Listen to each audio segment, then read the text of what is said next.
Now let's bring in retired Illinois Sergeant Betsy Brantner Smith and Rob D'Amico, former FBI agent. And Betsy, I'll begin with you. About 2 minutes ago, during William Lajeunesse live shot, we saw what appeared to be LAPD entering one of the buildings.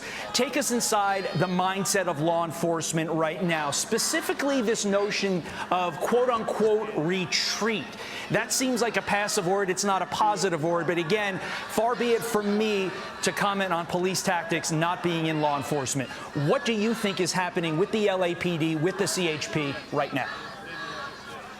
Well, remember, the leadership is in the chancellor, the mayor, the governor. So those boots on the ground cops that we are seeing right now, they are following orders, but it seems to be very confusing as to what those orders are. You look at these cops, and they have been standing around now for several hours. You've seen some of them look at their watches. They're ready to go with their gas masks, their flex cuffs. They want to go do something. But here's the thing. I know that every one of those cops on that campus right now is thinking, am I going to get indicted for doing my job this morning?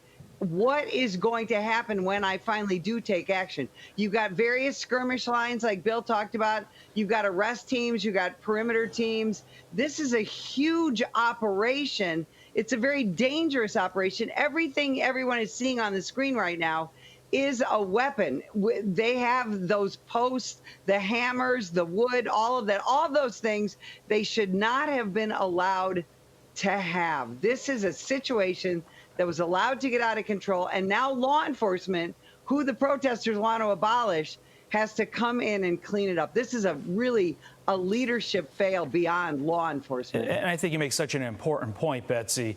Everybody's got a camera these days. They're just waiting to create that next viral video of what they label, not my words, what inevitably they're going to call police brutality.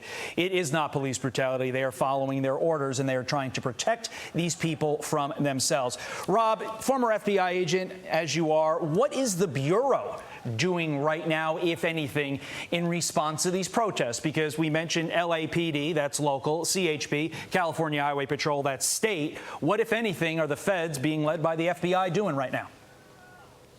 I think right now, if they're providing support, but I think on the other side of it is they're probably looking at some online communications. They talk about these agitators coming in and the people that aren't students agitating the ones that are there and planning stuff. So I'm sure we're probably looking at some communications going on between those groups to see if it is an organized across the country or if it's coming in from outside the country in order to see if they're planning something more violent through those people. Betsy, I'm always curious when it comes to tactics, and I know this scene fairly well, and our reporters, Bill Malugin, William Lajeunesse, have also described this very well. The area where these protesters are is basically a football field, and it's a football field surrounded by buildings, not an actual football field, but it's a college green area, if you will, but it's surrounded by very tall buildings. So bring us inside the mindset, the tactician element of all this. What will law enforcement do with that as the physical setup? A green area, size of a football field, surrounded by buildings with a very long set of very steep steps off to your left. We've got to stay close together, keep an eye on each other. We want protester safety, but we also have to consider officer safety. And like you said earlier, this isn't just college students now. We have outside agitators. There's a real good chance what happens in these situations very often is very nefarious characters start to move in. Gangbangers, things like that. People who want to deal drugs, people who want to hurt cops, people who want to sexually assault young women. So we have no idea what's in that crowd. It's not just a bunch of cheering, hooting college students. So again, we have got to keep an eye on each other. We've got to be able to communicate. And this is difficult because you've got 3, 4, 5, 6 different law enforcement agencies. We also have to make sure we are sticking to our task. If I'm a perimeter officer, I'm going to stay on the perimeter. If I'm on the team that moves into the building, then I'm going to be on that team. But, you know, this is such an adrenaline dump for these cops. They've all been trained to do this, but when you're walking into the unknown, you're walking into chaos. And again, I can't emphasize enough, they do not have the kind of leadership support by their leadership, you know, governor, chancellor, everybody else, the mayor.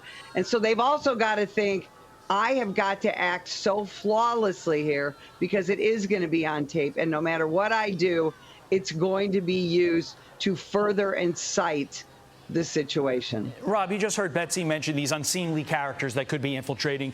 You in your first answer alluded to the online work, let's say, that the FBI is doing right now to pinpoint potential ties to terror and the like. How worried are you when you watch a scene like this unfolding where, and rightly so, law enforcement is focused on all the things that Betsy just mentioned? How worried are you that a scene like this and a scene like Columbia and a scene like we're seeing all over our great land is ripe for a terror attack from a lone wolf or an organized group that is just jumping into the chaos to sow even more chaos?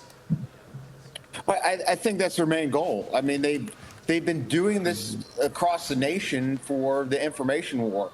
So I think more and more violence that they can stir up between the two, that they're going to get the end results that they want. So when you see these now starting to happen, and they're starting to happen at certain periods of time across the country, that's the goal, to get on the news like they are now. But now when they can start stirring up a piece of violence in it, then they can say, again, the police overreacted or whatever they're going to do. And they don't have to be true. They're going to take one thing, doesn't have to be true, and then they're going to run with it, just as we saw back in, like, out of Gaza, the information war that was coming out from Hamas. But beyond that, are you worried that we could see these scenes being used as an opportunity for a terror attack? You know, I'm not saying it's going to happen in the next 45 minutes while we're on air, but let's say another day of this tomorrow, because the powers that be have let this thing foment. Could you see a lone wolf or an organized group or something seizing on this moment to create a terror attack, or if not that, just to use this as a dry run for one in the future? Oh, absolutely. I think when you see these crowds and everything that's going on, and based on what was happening in New York, they probably have made some plans altering what they're looking at doing. So you always have that, and then you always have the lone wolf actor that may take the opportunity that just gets into this, and then it is his or her opportunity to do something that they want to personally get that response from. Betsy, final question to you. It's 5:16 on the East Coast. Sun's about to come up here, but it's 2:16 on the West Coast. We have many more hours for the sun. How does that play into the calculus from a law enforcement perspective? Do you want it light out? Do you want it dark out? Are there benefits and detriments to both? What are your thoughts on that? In this type of situation, I think operating in the light would be so much easier for these law enforcement professionals. Those strobe lights are very dangerous. They're very difficult on your eyesight.